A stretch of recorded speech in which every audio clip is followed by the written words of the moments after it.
호세아 6장 1절에서 3절까지입니다.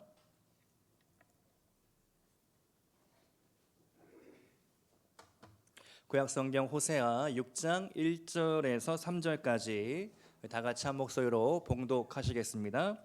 오라 우리가 여호와께로 돌아가자. 여호와께서 우리를 찢으셨으나 도로 낫게 하실 것이요 우리를 치셨으나 싸매어 주실 것임이라.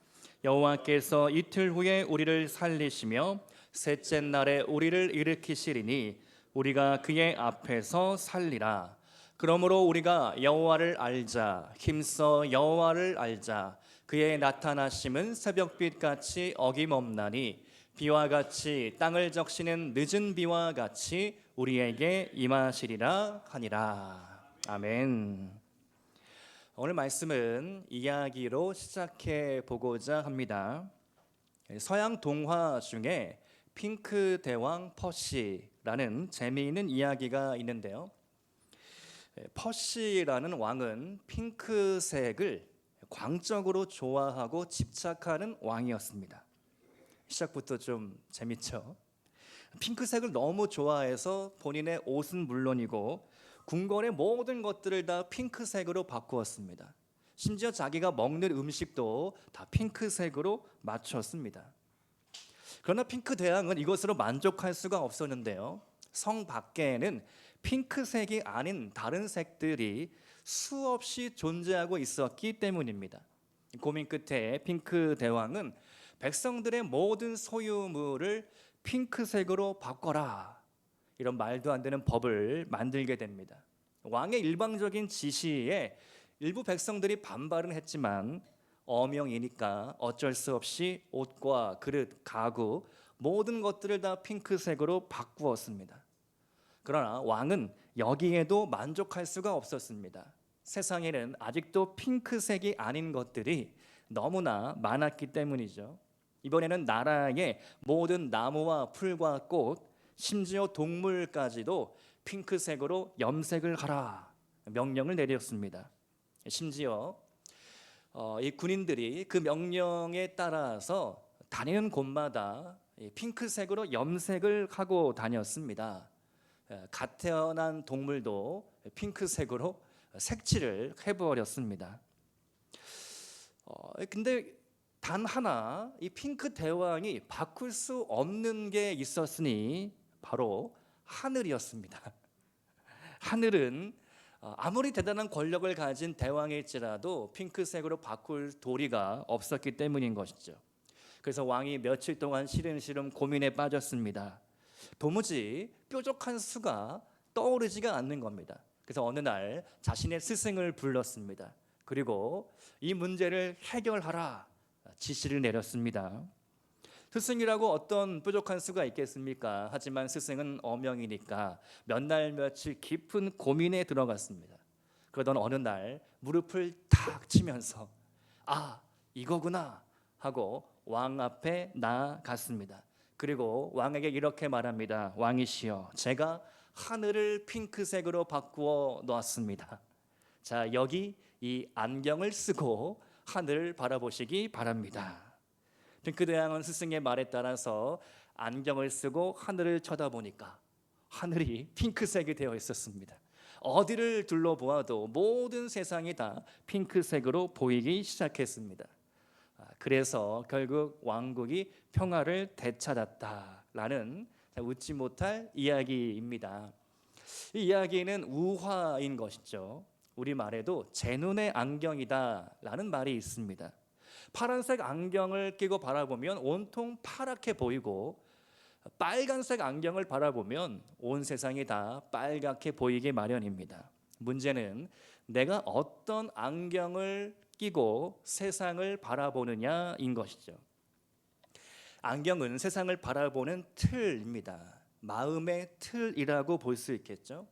세상 만사 마음 먹기에 달려있다. 결국 마음 먹은 대로 되더라. 이런 말을 우리가 하게 됩니다. 그러면 우리가 믿는 성도로서 이 마음을 어떻게 바꾸어 나가야 할까?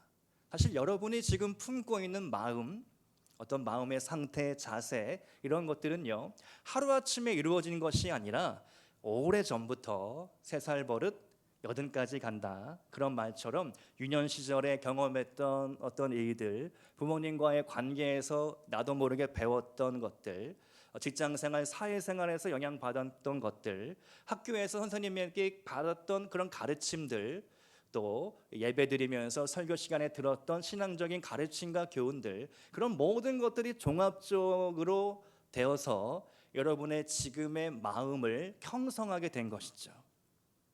부정적인 마음과 생각을 품으면 부정적이 될 수밖에 없고, 긍정적인 마음을 품는 순간 할 수 있다라는 그런 믿음이 생기게 된다는 것입니다. 조나단 하이트라는 심리학자가 마음의 2가지 영역, 무의식과 의식의 영역을 각각 코끼리와 코끼리 위에 올라탄 기수로 비유를 했습니다. 그러니까 내 머릿속으로 내가 어떤 명령을 내리면 내 무의식이 반응한다는 것이죠. 내 머리는 코끼리에 올라탄 기수고, 반응하는 것, 내 감정, 내 태도, 내 행동은 코끼리처럼 나타난다는 겁니다. 코끼리가 얼마나 힘이 셉니까? 근데 기수가 그 위에 올라타서 가라고 하면 가고, 서라고 하면 서고, 그리고 풀을 뜯으라고 하면 뜯는 것이죠. 이처럼 우리의 의식 세계가 무의식의 세계를 조종하고 있다라는 그런 심리학적인 설명입니다. 자, 그렇다면 우리가 믿음 안에서 우리의 의식 세계와 무의식 세계를 어떻게 하면 하나님께로 더 가까이 가져갈 수 있을까? 성경에 나오는 무수한 기적과 좋은 말씀들이 있는데, 이 말씀들을 어떻게 우리가 있는 그대로 믿고 그 믿음대로 살아갈 수 있을까? 제가 말씀을 준비하면서 저의 일상생활의 습관들을 한번 점검해 봤습니다. 과연 나는 일상생활 속에서 믿음 없이 살아가는, 또 잘못된 나쁜 습관들은 무엇이 있는가? 부정적인 생각들이 있는가? 또 어떤 나쁜 습관들이 있는가? 제가 살펴보니까 몇 가지가 발견이 됐는데요. 이 잠들기 전에 스마트폰을 과도하게 보고 있더라라는 겁니다. 물론 알람을 맞춰야 하기 때문에 스마트폰을 보는데, 그러면서 유튜브를 시청하고 낮에 봤던 뉴스를 또 확인하고 과도하게 뉴스를 보고 있는 것이죠. 그래서 이러면 안 되겠다. 제 가족들한테 말하진 않았지만 한 주 동안 시험적으로 스마트폰을 잠들기 전에 보지 않기로 작심을 하고 한번 해봤습니다. 근데 어렵지가 않더라고요. 되더라고요.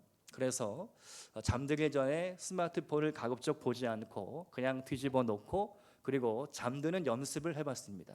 그리고 잠들기 전에 꼭 기도하고, 그리고 잠드는 일들을 해봤습니다.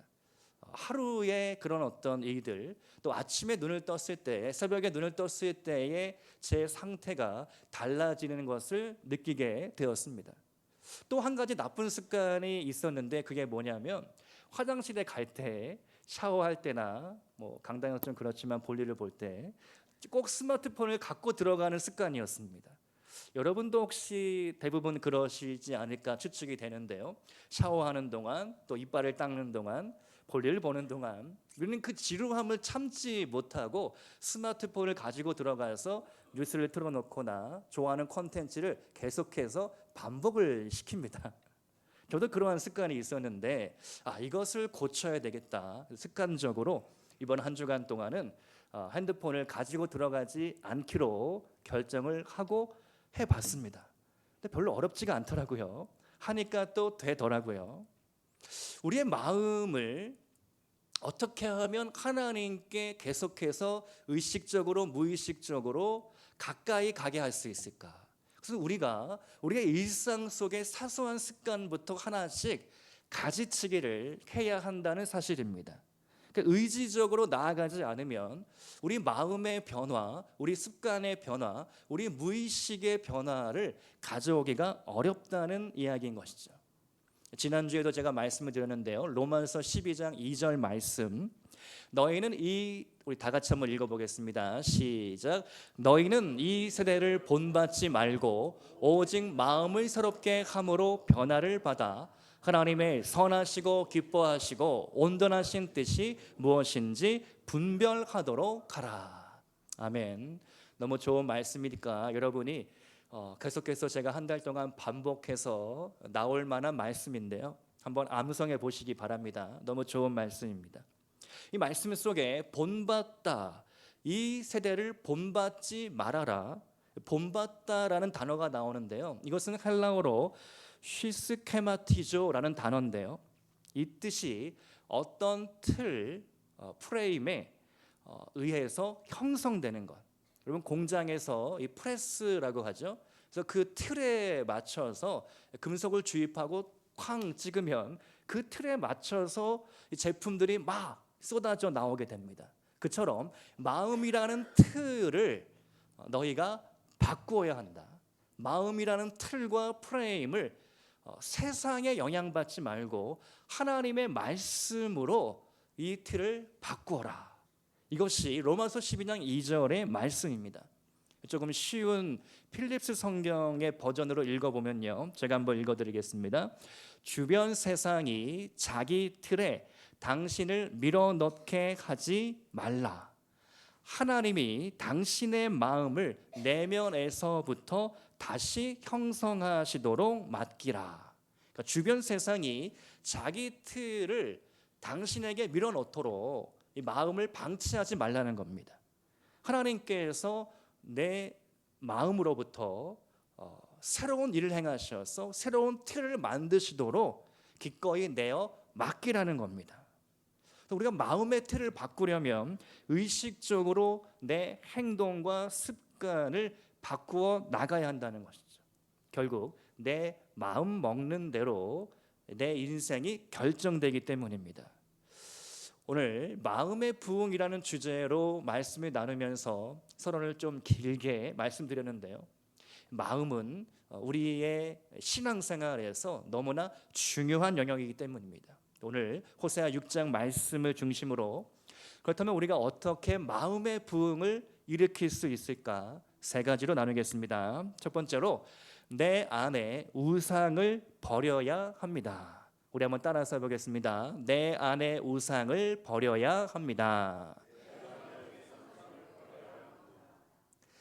또 하나의 이야기를 드리겠습니다. 세 명의 그리스도라는 이야기인데요, 미국 미시간주 한 정신병원에서 일어난 일입니다.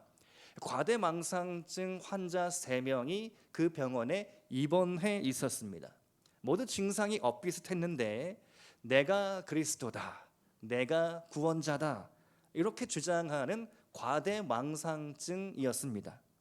담당 의사가 한 명씩 개별적으로 상담하며 이 병의 증상을 완화시켜 보려고 했는데 도저히 이 방법이 마땅치가 않았습니다. 한계에 부딪히고 말았습니다. 그래서 이 의사가 한 가지 아이디어를 떠올립니다. 이 3명이 비슷한 증상을 보이니까 한 자리에 불러 모아서 집단 치료를 한번 해보자. 그래서 내부적인 절차를 거쳐서 이 3명의 환자를 한 방에 모아놓고 이제 의사 포함 4명이 둘러앉아서 상담을 진행하고 있는 겁니다. 한 명씩 차례대로 이야기할 수 있는 기회를 주었는데요, 첫 번째 환자가 대뜸 이렇게 이야기를 합니다. 내가 그리스도입니다. 그러자 의사가 질문을 했습니다. 그렇다면 당신이 그리스도라는 것을 우리가 어떻게 알 수 있겠습니까? 그때 두 번째 환자가 고개도 돌리지 않고 눈으로 흘낏 첫 번째 환자를 바라보면서 이렇게 말하는 것입니다. 나는 너를 보낸 적이 없노라. 자, 이 상황을 모두 지켜보던 마지막 세 번째 환자가 어이없다는 듯 이렇게 말합니다. 그러니까 너희 둘 다 정신병자들이구나. 우상들 가운데 가장 처리하기가 어려운 우상들이 있다면 내 마음이라는 우상인 거죠. 나 자신이라는 우상입니다. 여러분, 이 세상은 계속해서 우리에게 부추깁니다. 너가 소중하다, 너가 제일이다, 너 마음대로, 너 뜻대로, 너가 꿈꾸고 계획하는 대로 살아야 한다. 너의 인생의 주인은 너다.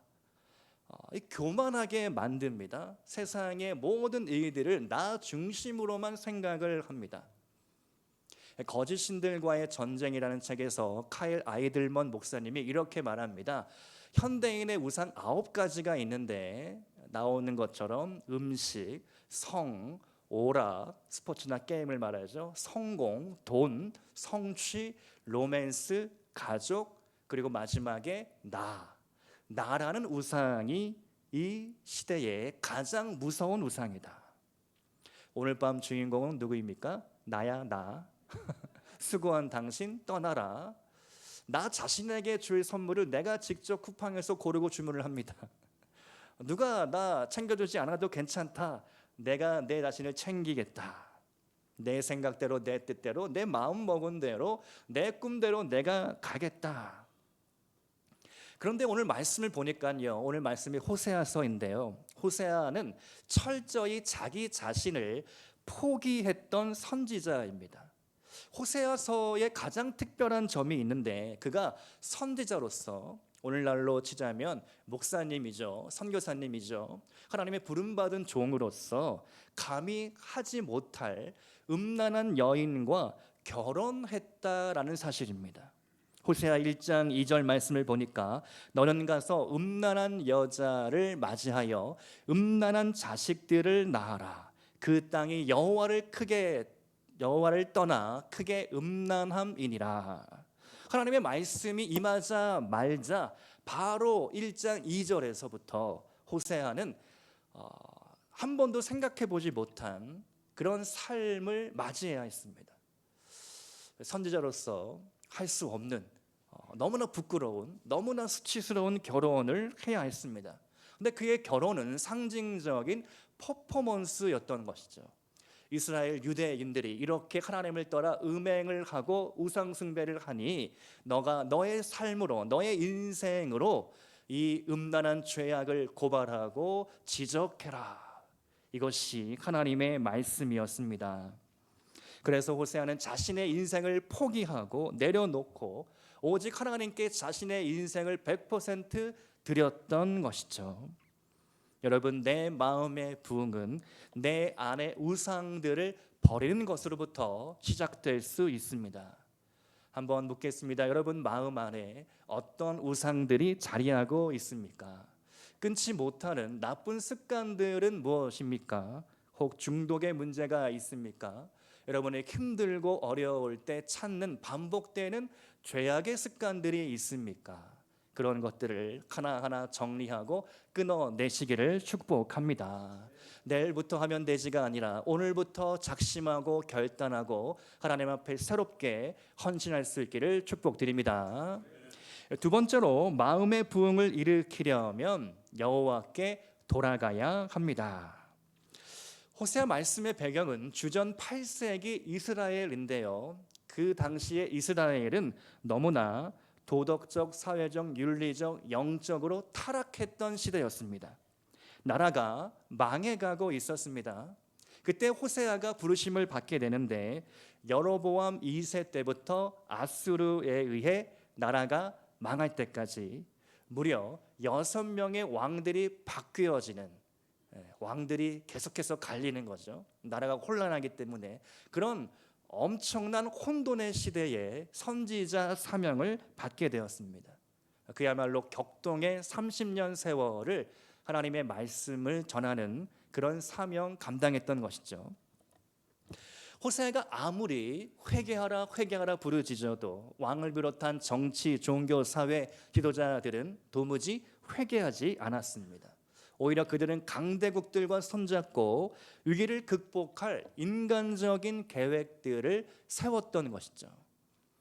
지난 수요일 9월 3일로 기억이 되는데요, 북중로 정상 3명이 천안문 그 성로 위에 올라가서 열병식을 구경을 했습니다.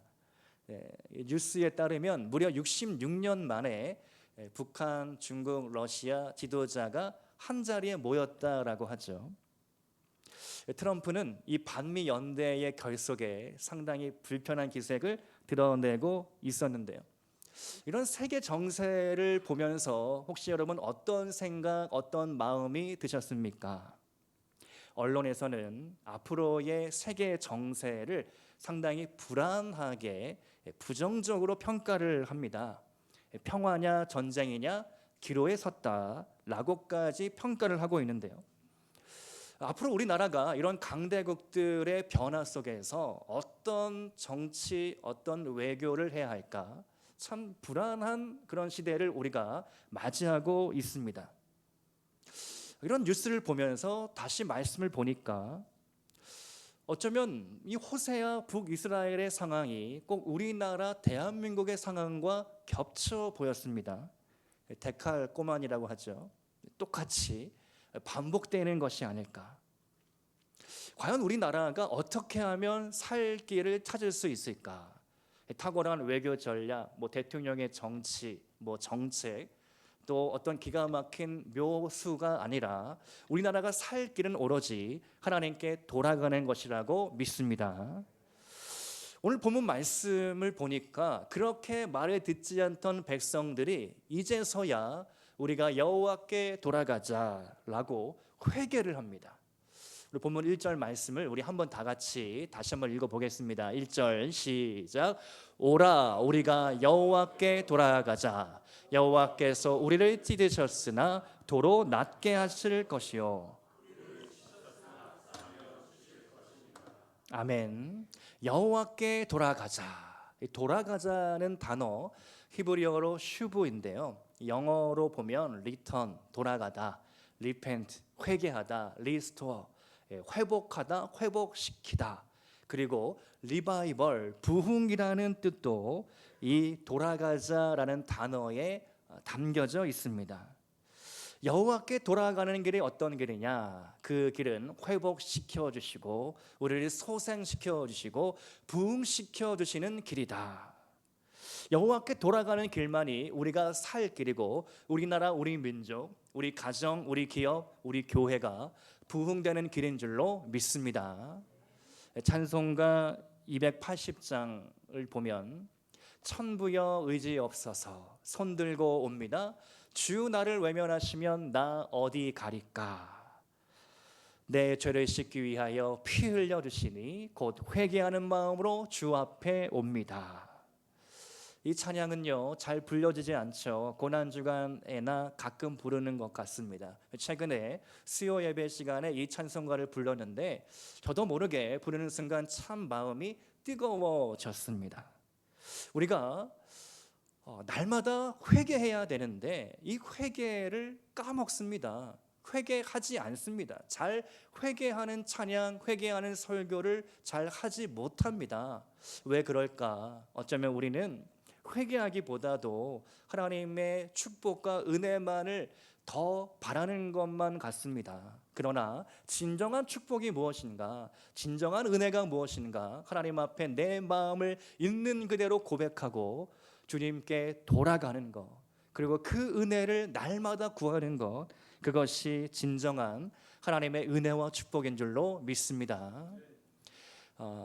금요철야 시간 때 히스기야의 기도를 나누었는데요.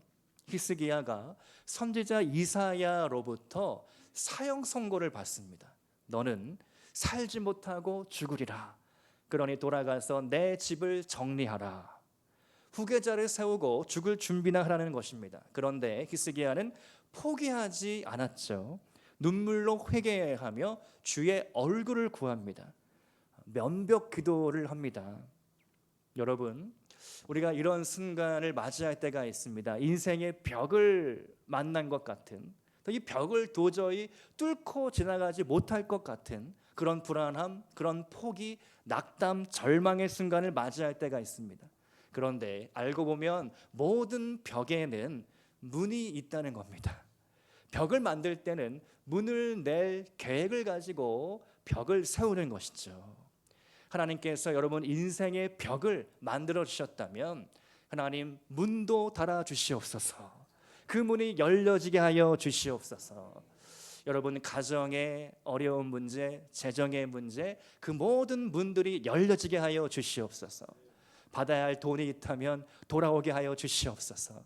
다 받게 하여 주시옵소서. 갚아야 할 빚도 다 갚게 하여 주시옵소서. 우리 자녀들 다 주께로 돌아와서 믿음 생활, 신앙 생활 회복하게 하여 주옵소서. 여러분이 마음에 품고 있는 그 기도의 제목, 때로 벽에 부딪힌 것 같을지라도 그 벽 어딘가에 문이 있는 것처럼 하나님 앞에 끈기 있게 포기하지 않고 기도하시기를 축복드립니다.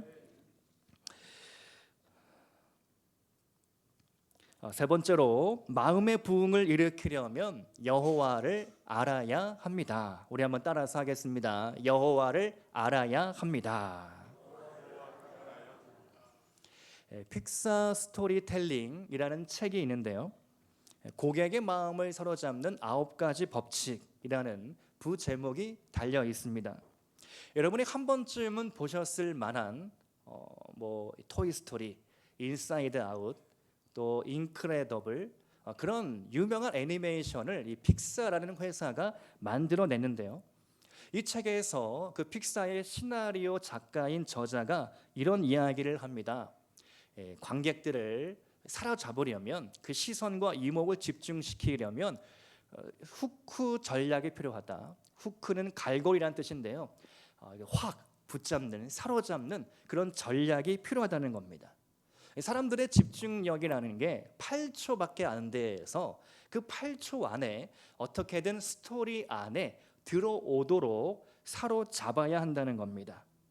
그래서 스토리를 로그라인이라고 하는데, 로그라인은 30초에서 3분 이내로 아주 쉽고 간결하게 설명할 수 있어야 한다는 겁니다. 그러면서 엘리베이터 피치라는 것을 이야기하는데요, 여러분이 만일 거장 감독과 함께 엘리베이터에 탑승했을 때 그 감독님에게 여러분이 가지고 있는 스토리를 설명할 때 엘리베이터에서 내리기 전에 30초, 60초 이내에 아주 간단하게 쉽게 이해하고 납득시켜서 설득을 해야 한다는 겁니다. 제가 이런 이야기를 쭉 읽으면서 이 말씀에 적용을 한번 해봤습니다. 만일 내가 하나님과 함께 단둘이 엘리베이터에 탔다면 나의 비전에 대해서, 나의 기도 제목에 대해서, 내 아픔에 대해서, 내 어려움에 대해서 나는 쉽게 간결하게 설명할 수가 있을까? 과연 하나님이 무엇을 원하시는지 나는 하나님의 취향과 하나님의 성향을 잘 파악하고 있는가? 하나님의 성품에 맞게, 하나님의 뜻에 맞게 내 인생의 비전이 쓰여지고 있는가? 이 책의 부제목이 고객의 마음을 사로잡는 9가지 법칙이라고 되어 있는데요, 이것을 우리가 신앙적으로 적용해 보자면, 하나님의 마음을 사로잡는 법칙이 있다면 내가 그 법칙을 한번 깨닫고 잘 알았으면 좋겠다. 여러분, 오늘 호세아 말씀에서 호세아가 강조하고 있는 것은요, 하나님을 아는 것입니다. 하나님이 무엇을 원하시는지 너희들이 정확히 알아야 한다. 호세아 6장 6절 말씀인데요, 나는 인애를 원하고 제사를 원하지 아니하며 번제보다 하나님을 아는 것을 원하노라. 아멘. 하나님이 원하시는 것은 무엇이냐면, 수많은 제사와 제물과 순양의 기름보다 너희 마음의 진실함으로 하나님을 알고 하나님의 은혜를 구하는 것, 그것이 하나님이 원하시는 것이다. 여러분, 우리가 신앙생활을 하면서 10년, 20년, 30년, 아니 평생 동안 신앙생활을 하면 아는 지식과 정보가 웬만한 목사님을 능가합니다. 그래서 어떤 말씀을 딱 읽으면 오늘 본문 말씀에 읽으면 목사님 이런 말씀을 전하시겠구나. 그리고 언제 일어나야 하는지, 언제 앉아야 하는지 하도신경을 줄줄줄 주기도문을 잘 외우고, 그리고 찬송가 몇 장은 보지도 않고 찬송가 280장 천부여 의지없어서 딱 떠오를 정도가 되는 것이죠. 근데 이것이 정말 하나님을 아는 것일까? 이것은 그저 탁월한 종교 생활을 할 수 있을 뿐입니다. 하나님을 아는 것은 진짜 무엇인가? 우리는 하나님에 대해 아는 것과 하나님을 아는 것을 분리해서 생각해 봐야 됩니다.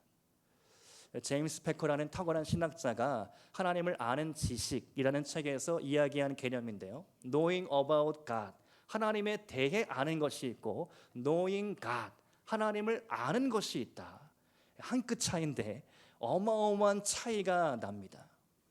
수요 예배 때 말씀드렸지만 두 가지 예로 한번 설명해 드리겠습니다. 1807년 영국령 서인도 제도에서 노예 성경이라는 책이 발행되었습니다. 성경책 가운데 평등 사상과 노예 해방 사상을 품은 내용들을 다 삭제해 버린 겁니다. 그러니까 출애굽기를 통째로 없앴겠죠. 그리고 만인 평등, 남녀 평등, 노예나 자유인이나 유대인이나 헬라인이나 모든 사람들에게 복음은 해당된다. 이런 말씀들을 다 빼버린 겁니다. 비슷한 시기 미국에서도 유사한 일이 벌어졌습니다. 미국의 3대 대통령 토마스 제퍼슨, 임기 중에 국토를 2배로 늘리고 민주주의 사상을 이렇게 촉발시킨 미국의 독립선언문을 만든 인물이죠. 많은 사람들에게 칭송받고 미국의 국부로 추앙받는 인물입니다. 근데 이 사람이 특별한 책을 하나 만들었는데 나사렛 예수의 삶과 도덕이라는 책이었습니다. 이 성경책에서 제퍼슨은 예수님의 동정녀 탄생과 기적, 오병이어 무리를 거르는 기적, 나사로를 부활시킨 사건, 승천하고 주님 앞에 부활하고 승천했던 그런 모든 기적과 이적들을 다 칼과 가위를 가지고 다 삭제해 버렸습니다. 그리고 나사렛 예수의 삶과 도덕, 그저 예수님은 유명한 위대한 인물이다, 존경해야 할, 존경받아 마땅한 그런 신앙 인물이다, 이렇게 받아들이고 믿었던 겁니다. 하나님을 알았지만 하나님에 대해서 알았던 것이죠. 하나님을 전능하신 분, 예수님을 하나님의 아들, 나의 구원자 메시아로, 그리스도로 믿지는 않았던 겁니다. 그가 세상적으로 성공하고 위대한 인물의 반열에 오르기는 했지만 그의 믿음과 그의 신앙생활은 철저히 실패했던 것이죠. 그렇다면 하나님을 아는 것은 진짜 무엇일까? 성경에서 안다라는 것은 머리로 아는 지식을 뜻하지 않습니다. 경험하여 체험하여 아는 것을 의미합니다. 안다는 히브리어로 야다인데 이 단어가 처음으로 쓰이는 것은 창세기 4장 1절 말씀에 아담과 하와가 동침하매 서로 함께 자서 친밀한 그 관계 안에 들어간다는 것을 상징하고 있는 단어입니다. 여러분, 하나님을 알아야 합니다. 하나님을 개인적으로 알아야 합니다. 하나님을 친밀하게 알아야 합니다. 나는 포도나무여 너희는 가지니 내가 그 안에 그가 내 안에 거할 때는 그 사람은 많은 열매를 맺는다라고 말씀하십니다. 그러나 가지가 포도나무에 붙어 있기를 거절하고 떨어져 나오면 땔감이 될 뿐인 것이죠.